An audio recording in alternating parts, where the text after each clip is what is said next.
wanaagsan idin ahaantiin badawadayaasha qiimaha iyo qadarinta mudan oo meel walba oo adduunka ka joogtaan ku soo dhawaada warka telefishinka Star TV oo idin kaga imanaya xarunta telefishinku ku leeyahay magaalada Muqdisho ee caasimadda Soomaaliya warkana waxa idin la socodsiinaya anigu Maxamed Cabdi Cismaan Faradheere qodobada daawadayaal aad ku daawan doontaan waxa kamid ah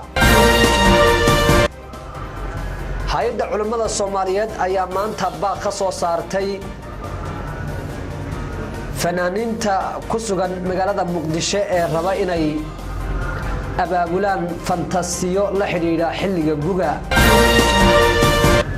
wasiirka wasaaradda gaashaandhigga ee dawladda federaalka Soomaaliya oo maanta si rasmi ah ugu dhawaaqay inuu u taagan yahay jagada gudoomiyaha baarlamaanka Soomaaliya